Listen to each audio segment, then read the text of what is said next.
오늘은 연이어서 욥의 변론이 이어지는 본문이면서 또한 지혜장이라고도 합니다.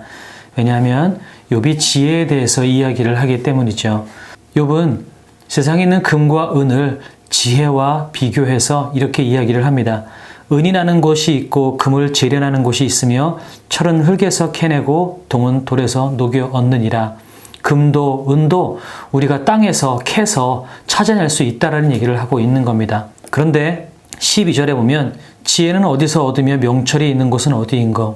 금과 은은 우리가 땅에서 캐내면 찾아낼 수 있지만 도무지 지혜는 찾아낼 수 없다.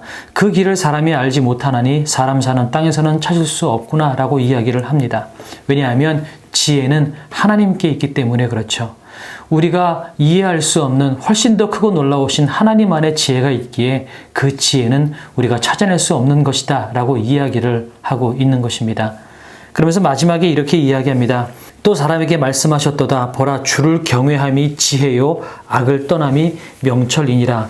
하나님 안에 지혜가 있기 때문에 우리가 그 지혜를 찾을 수는 없으나 주를 경외함이 지혜다라고 이야기를 합니다. 그런데 오늘 이 본문을 가만히 보면 사실은 욥의 세 친구도 이것과 비슷한 맥락으로 지금까지 이야기를 해왔습니다.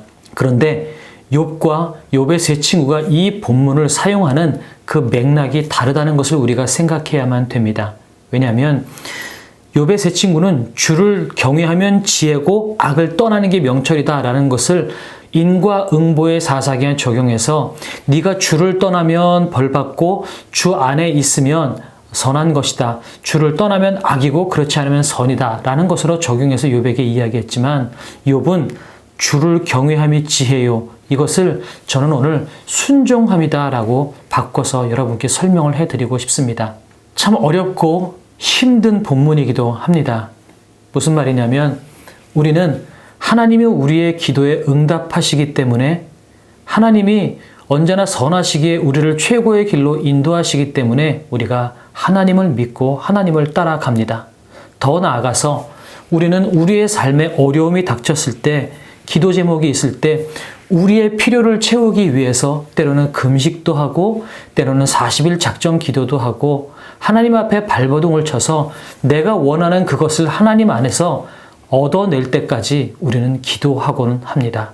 그것이 나쁜 것은 아니겠죠. 그런데 오늘 이 욥기에서 이야기하고 있는 것은 하나님이 우리의 음성에 거절하고 하나님이 외면한다 할지라도 그분은 지혜가 있으신 분이고 그분은 전능하신 분이기에 그분을 순종하고 따라가는 것, 그것을 지혜라 얘기하고 있는 겁니다. 우리가 알고 있기 때문에 우리가 인지하고 알 수 있기 때문에 주님을 따라가는 것이 아니라 도무지 이해할 수 없는 상황 속에서도 주님을 순종하고 따라가는 것. 여러분 그런 찬양 기억나십니까? 응답하신 기도 감사, 거절하신 것 감사. 날구원하신 주 감사라는 찬양이죠. 우리는 하나님께서 우리의 기도 응답하실 때 감사합니다. 그런데 하나님께서 우리의 기도에 거절하셨을 때, 하나님께서 우리의 기도에 침묵하셨을 때, 여러분 내 삶이 여전히 어려울 때, 그럴 때에도 하나님 이것조차 하나님의 놀라우신 섭리 가운데서 이루어지고 있는 일이니 내가 그 길을 따라가겠습니다. 이렇게 담대하게 그 길을 순종하며 걸어갈 수 있겠느냐 말입니다. 1장 1절서부터 지금까지 오면서 결국은 욥은 여기까지 왔습니다. 처음에는 하나님의 명령을 잘 순종하고 열심을 다해 살았던 의인인데 왜 내가 고난당했는지 모르겠다 라고 하는 그 물음에서 출발해서 지금은 막연하게 아직 정확하게 답은 찾아내진 못했지만 맞다. 내가 하나님의 지혜를 다 알 수 없다. 그리고 그 지혜를 품고 계신 하나님은 전능하신 분이시고 내 생각을 뛰어넘는 분이시기 때문에 나에게 아무것도 주지 않는다 할지라도 나에게 아무런 유익을 주지 않는다 할지라도 내 기도가 거절받고 내가 어려움과 어둠의 터널을 걸어간다 할지라도 기꺼이 하나님이 전능하시기에 그분의 명령에 순종하여 그 어둠 속을 그 고난 속을 뛰어 들어가겠노라.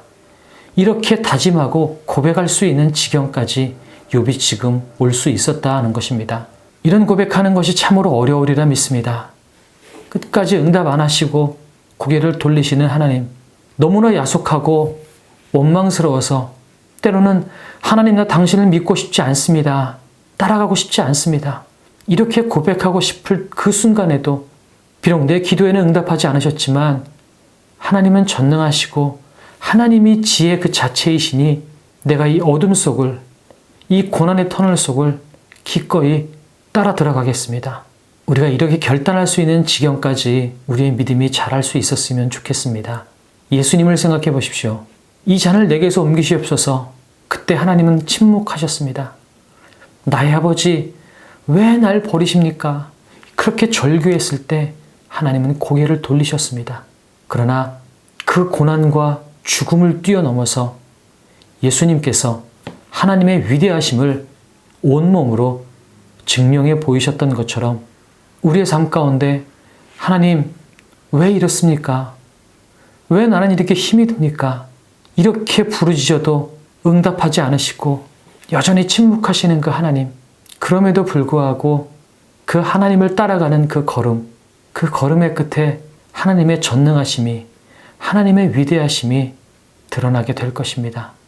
주를 경외함, 이것은 내 뜻과 다르다 할지라도, 아니 내 뜻과 전혀 정반대의 양상으로 벌어진다 할지라도 나는 주님의 이끄심에 순종하겠습니다 라고 하는 고백입니다. 그렇게 살았으면 좋겠습니다.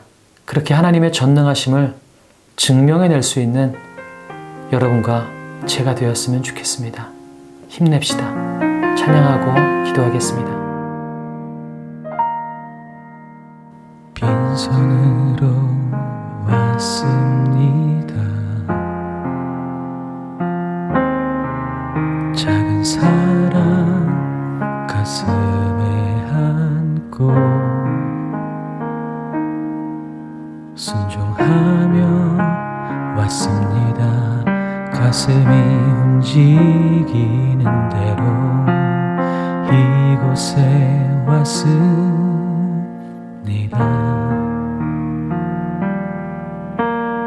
나를 버리고 내려놓을 때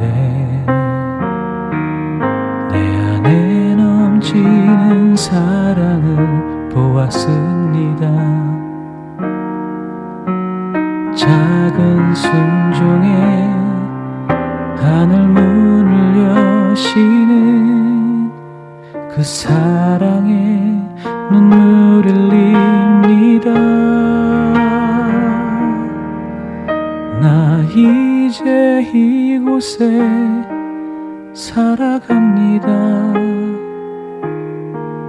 당신의 사랑 나누며 한 줌의 흙이 되기를 이곳에 나를 묻고 내 생명 다할 때까지 떠나지 않습니다. 사랑 꽃을 피울 때까지. 하나님, 우리는 우리의 모든 기도 제목이 주님 안에서 응답이 되고 우리 삶을 평안하게 인도하실 때에야 하나님을 믿고 싶어하고 주님을 사랑한다고 고백하고 싶어합니다. 그러나 내 뜻대로 되지 않고 그 모든 것들이 내 생각과 반대로 간다 할지라도 하나님이 전능하신 하나님이시라는 것을 믿고 주님을 순종할 수 있는 마음을 우리 가운데 허락하여 주시옵소서. 나를 버리고 내가 죽고 내 안에 예수로 살 때에야만 내가 모든 뜻을 뛰어넘어서 하나님의 뜻에 순종하며 살아갈 수 있는 줄로 믿습니다. 주님, 때로는 내가 예기치 못한 상황 가운데에서 또한 거절당한 기도 응답 가운데에서 내가 주님의 뜻에 순종하고 주님을 따라간다고 고백하기가 너무나 많이 힘이 듭니다. 나에게 힘과 능력을 허락하여 주시어서 그 어떤 상황 가운데 있다 할지라도 주님이 온 우주의 전능자라는 사실들을 우리가 고백하며 그 주님 앞에 순종하며 따라가는 삶을 살아갈 수 있도록 우리에게 힘과 능력을 주시옵소서. 그 걸음들이 너무나도 아프지만 그럼에도 불구하고 그 길이야말로 주님께서 원하시는, 우리에게 요구하시는 길임을 믿고 우리가 그렇게 걸어갈 수 있도록 하나님, 우리의 걸음을 순종의 걸음으로 인도하여 주시옵소서. 감사드리며 예수님의 이름으로 기도드렸습니다.